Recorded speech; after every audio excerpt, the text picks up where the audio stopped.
This is What's Up with Jim. Today we're here talking to Sarah and Taylor about cyberbullying.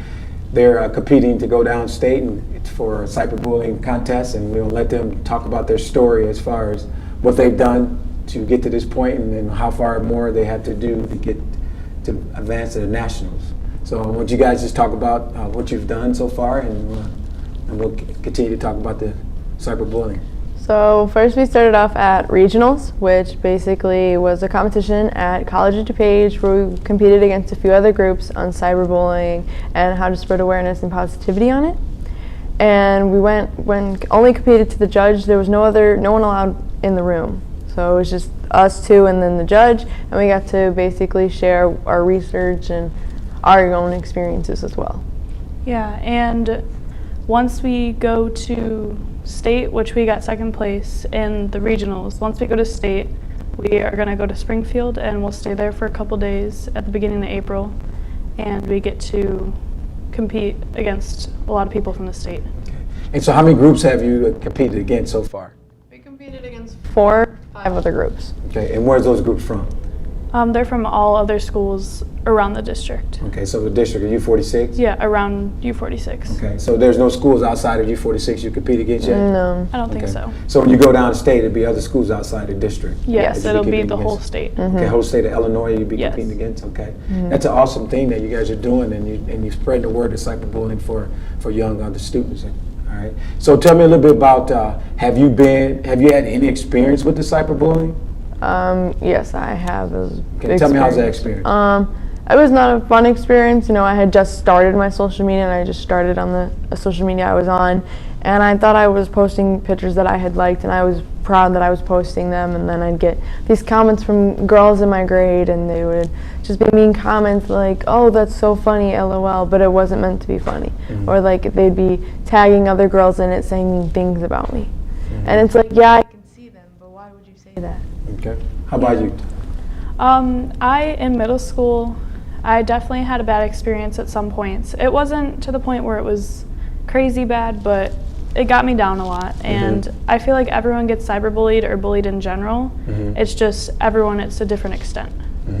Okay. So tell me, as far as when you in the middle school, do you think it's a higher percentage of cyberbullying than is high school or elementary? Yes, big time. Okay. Yeah. Because And why is that, you think?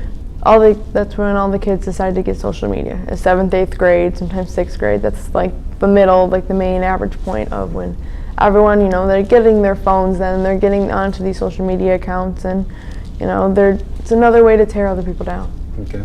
Yeah, that's usually kids get their phone around 7th grade, maybe earlier, but that's when everyone decides that, oh, I don't like this person, I'm just gonna go talk to them. I don't have to talk to them in person, I could just do it over social media.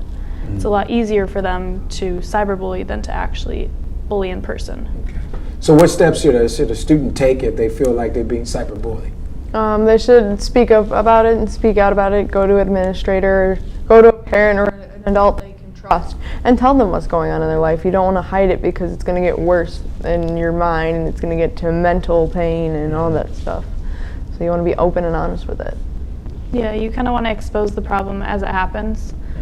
I wouldn't recommend going straight up to the person. I recommend going to an adult first, and then they will deal with it, just so there's no fights and there's no other in-person things. Okay. So how does a student feel real comfortable after they have talked to an adult, or they talk to administrator at a school, and now they feel a little bit more safe in their environment that they're in, and they still know that student's in that school with them? What do you think they should do? I think they should distance themselves as much as they can. Make sure you stay away from that person and their friends, because that's when more happens, and that'll turn in person. Usually it's over social media, but then once you confront them or you go near them, it'll remind them of the bullying, and they'll go at you. Okay. Yeah. You want to be around positive people that support you and that want to be in your life and are encouraging you and are saying these positive things on your Instagram account. And that, I guess, that was our main goal, was to just spread positivity and let people know that, oh, you are loved and that people do care about you. Okay. So do you think that when kids are in the middle school now, that the social media is really like If they're not using a friendly way, they're using an unfriendly way. Most middle school kids are. Yes. Yeah. And why do you think that? Because I think that they think it's easier that they don't have to go up to the person and see them, but now they can just do it behind a screen. Yeah, they think they won't get in trouble for it Okay. because, oh, I can make an anonymous account Mhm. and no one will know. Okay. But that's not how it works because Okay. they'll find out who. So most of the time, have you guys talked to any middle school kids that have been cyberbullied yet? So while you're doing this contest or anything like that? Nobody actually specifically came out to us, but there was one girl who wrote us a note Oh wow. about how the teachers need to help out more, the teachers need to care, Oh really? and we took that up with the principal Oh wow. Yeah. our teacher. Oh wow, that's awesome. Yeah. So someone come and spoke out about it and Yeah, and it's reached out she to wrote you us a guys. little note. That's great. Yeah. Kind of like awesome. the first step is you're speaking out about it, and you know what is going on, and you want to help resolve that situation. And what kind of advice did you give that student? We didn't personally give her any advice because it was anonymous. Anonymous, We okay. didn't know who she was, and she Okay. walked away right after she gave us the note. Okay. We just told the staff at Kenyon where she Okay. went, Where she went to? Okay, that's and awesome. they, they- yeah, we described her. Okay, and That's they the most we could do. addressed it that way? Yeah. Oh, that's great. You can't beat that. That's a good thing. So let me ask you guys, as far as when you started this event, or how you started this campaign as far as the cyberbullying going, what went through your mind as far as, okay, how are we going to get this done? Or did you say, well, we already experienced this, so this would be something easy for us to talk about because we already experienced something like this? Yeah, I think our own experience played a big part into it because we didn't want others to have to go through what we have to go through, because cyberbullying can be a short-term thing or a long-term thing, and I think it's affected everyone around us for a We while. never thought it would be easy to do. Mhm. It's definitely going to be a challenge to keep going with our project. Mm-hmm. But what we want to do is make sure everyone's aware of cyberbullying and its effects. It can lead to so many things: depression, suicide, all these negative things. Mm-hmm. So we just want people to spread the positivity, stay happy. Okay. Yeah. Oh, that's awesome. So do you think there's a higher percentage on girls than it is boys? Yeah, I believe so, because girls, there's more things that girls can pick on girls about. It could be about their clothes, their makeup, their hair, or just the way they talk, or just the friends they hang out with. It's the little things that girls look at. Mm-hmm. Yeah, girls are more vulnerable, and it's easier to pick on a girl because sometimes they're more insecure than guys are, and they show it more. Okay. Do you think it's a girl picking on a girl, or is it more? You think it's more boys picking on girls, or vice versa? I think it's more girls picking on girls, but at the same time, it can be both. It could be both. Yeah. Okay. Have you ever experienced? Have you heard anything experience about boys cyberbullying other boys, or the way they look and stuff like that? I've seen boys bullying other boys, but it wasn't on social media. It was more like in person. Okay. Yeah. Okay. So would you? So what? So would you talk to? Say you're in front of a group of parents. How would you present this to a group of parents? Cyberbullying to a group of parents. I would probably tell them to check their kids' social media.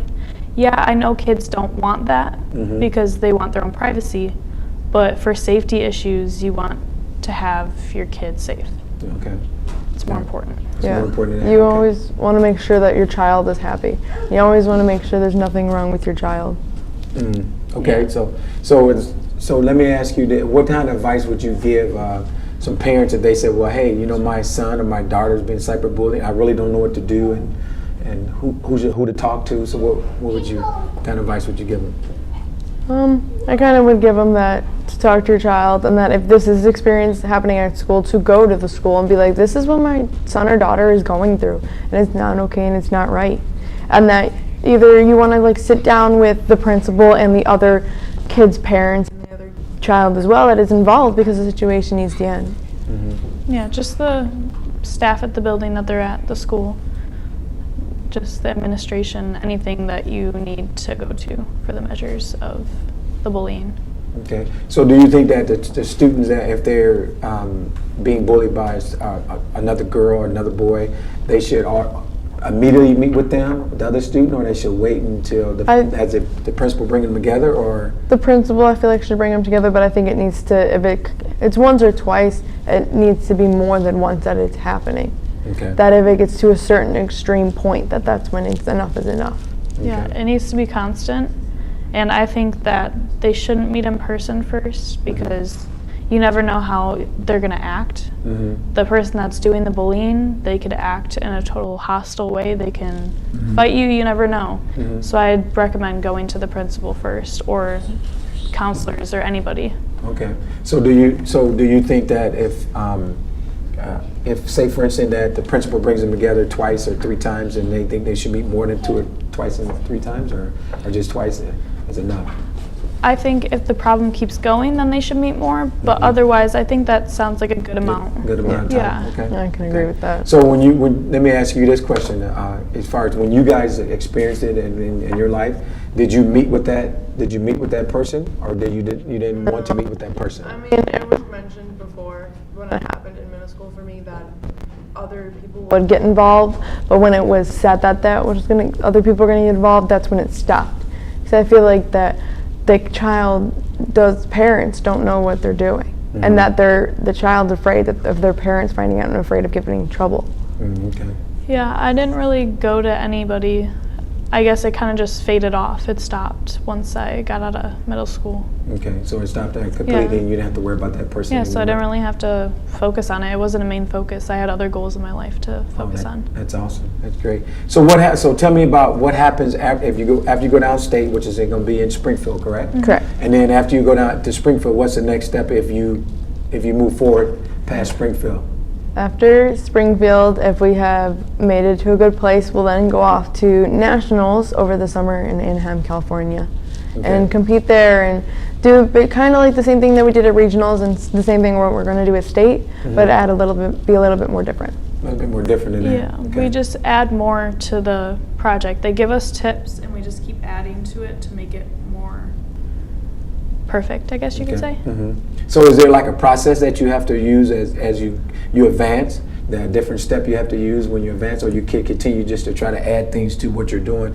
You guys come up with the different ideas to add to your project. It's kind of, there's not really a process. There's a rubric, I guess you could say. So they tell you what you need to have on your poster or Okay. your slideshow, and you just keep going with it. You just Okay. add and add. Oh, okay, that's awesome. Now, do you guys, does your teacher get to go with you when you go down to state, and then plus do you Yeah. go to nationals? Your teacher also Yes. is Yes. it present with you? Yeah, there's always going to be a teacher or an FCCLA, which is the competition, an advisor with us from our school. Okay.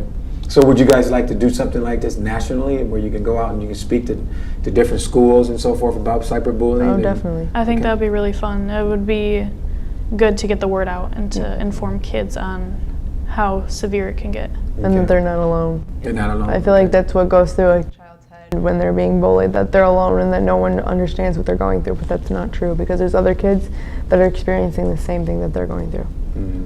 So you made a good statement as far as that they're letting them know they're not alone. So when you say they're not alone, do they feel, say for instance that a student doesn't feel comfortable about talking to their parents about it because they don't think that their parents would be upset with them or something like that. So would it be easier for them to talk to their peers, or do you think it'd be easier for them to talk to an administrator at the school, or I think like a social worker or a counselor is probably your first step where you should go, and then that social worker will go to the principal, and then it'll all get taken from there. But I definitely think you should trust in your parents and have your parents understand what's going on so they know what's happening. Okay. And you think it's going to be more education about cyberbullying in the school systems? Yes, Yeah. definitely. Okay. And you don't think it's enough being talked about in the school system at all? No. No, they kind of just, they talk about it, it's just vague. Yeah. They don't go into it, they just say, oh, don't cyberbully. They overlook some of the most important details about bullying and cyberbullying. Okay. And when you were both in middle school, did you see it quite a bit? Yes. Yeah, for sure. And- You'd just scroll through Instagram or any social media and you'd see all these hate comments, and no one did anything because everyone's too scared to stand up to the person. So And we then- just keep going. And you had friends that were like that also? Yeah. Yes. And then no one stood up for your friends at all?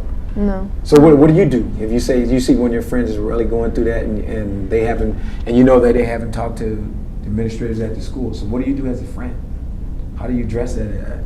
When I was in middle school, I was definitely too scared, but now when I see things like that, I will confront the person. I will say, okay, that's not cool.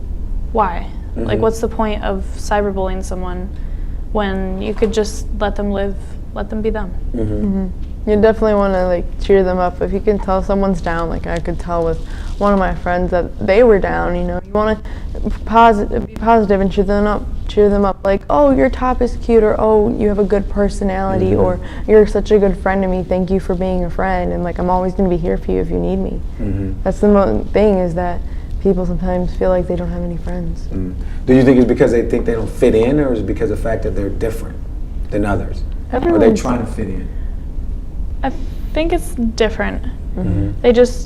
Everyone wants to be different, but at the same time, nobody wants to be different. You want to be different in a good way, not a bad way. And everyone thinks that different means bad.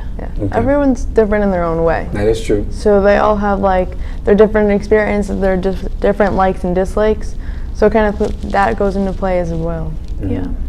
Okay. So do you think is that in middle school it's harder to fit in, and for most students because of the fact that it's the cool stage? Yeah, that's, Yeah. Everybody- Like they're transferring from a different environment, that they're transferring from a school that they've been to for many years, and now they're going to a different school where there's going to be so many different other schools coming to that one school. Yeah, Yeah, because they all feed into the middle school. Okay. There's like 6 elementaries that feed into one middle school. Okay. And then kids have to meet a whole bunch of new friends. They lose most of their friends from elementary school because everyone gets spread apart. It's just how it works. Yeah. And so they feel like, hey, you know, I got to figure out how to get this person to be my friend, and the person end up not really being a friend, they end up cyberbullying, or they end up talking about them and hurting their feelings and so forth. Yeah, that's tough sometimes. It is. It is. Yeah. So let me ask you guys. So when you a couple more questions here, and so when you guys were in middle school, did you have to figure out what different crowd to hang out with, or did you figure out that this crowd here is not the people I really want to be around, because they go around, I see that things that they're doing is not what I want to be associated with, because they're bullying people or something like that? Yeah. In middle school, I kind of had a few friends. I didn't have a big group of friends. I didn't need one. And throughout the whole middle school experience, you switch friend groups a lot. I switched friend groups a good amount of times. I noticed that everyone was changing, so I changed the other way that they weren't changing in. So I made myself the person that I didn't want to be seen around. Okay. I can relate to that as well. You know, there was people you could tell that in my grade, that you could tell that these were the people that were going to cause trouble, or these were the ones that were going to get you into trouble. And I just stuck with the friends that I thought that weren't going to get me into trouble. And so do you think that when you go off to the high school, once you leave those people behind, and you get different friends as far as that go, when you're in high school? Yeah, high school changes everything. Okay. High school, everyone is scared of it when they're in middle school. They're like, oh, I don't want to go to high school, it's going to be scary. You hear about all the stories at high schools, but it's a lot better when you're trying to figure out your friend groups, because you can switch everything up. You could change your whole outlook on everything. So how's that? One more question for you guys. So how has the experience as far as being cyberbullied and changed your life? It's changed my life a lot, because I suffer from anxiety and severe depression. So like the little things will get to me, and I can get real sad really easily. So what I try to do is I try to keep myself positive, and I try to do things that I enjoy. So this competition is something that I enjoy and that makes me happy. So that's my main goal, is just trying to be happy. And talk about it. And be open Like about I'm very open with my anxiety and with my depression to all my friends. They all know I have it. So if I do have an anxiety attack in front of them, they know what to do and they know how to help me. No, that's awesome. And Yeah. how about you?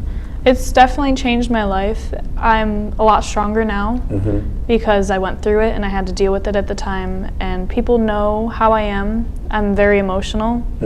And they all know how to comfort me, all my friends. And I have a good friend group now, now that I've pushed away all the people that aren't good for me. Oh, that's awesome. That's great. Okay, I got one last question, and then we'll wrap this up. So what would be the thing that you would want people to really know about you as far as when it comes to cyberbullying? I'm definitely stronger. That's the one thing that I want people to know, is that I'm stronger, I can fight it. What about you? That they thought they could tear me down, but it didn't, and then I just stood right back up. You know, sticks and stones may break bones, but Yeah, I get back up stronger after the words are said and done. that's awesome. Okay, you guys got anything else you want to share with? No, I think I'm all good. Okay. All right, this has been What's Up with Jim. We thank Sarah and Taylor for coming in and being with us and sharing their stories about cyberbullying. And stay tuned for March the 9th when we talk with the candidates about the city council.